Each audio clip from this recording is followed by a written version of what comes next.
In this video, I'll show you how to access Cloudflare Zero Trust, the all-in-one security platform that protects your apps, users, and data. Start by logging into your Cloudflare dashboard. In the sidebar, click on Zero Trust or Cloudflare 1 to open the setup wizard. You'll first create a team name, which becomes your team domain. For example, choosing MyCorp makes your domain mycorp.cloudflareaccess.com. Next, select a plan.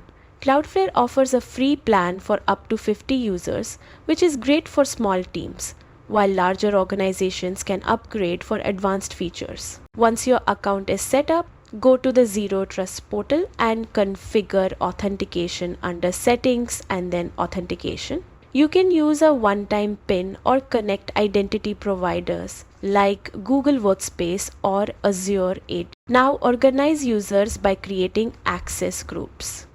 This lets you manage permissions by role or department. Finally, go to Access and then Applications to add your apps and assign the right groups with your chosen authentication rules. That's it. You've now enabled Cloudflare Zero Trust to secure your organization's resources.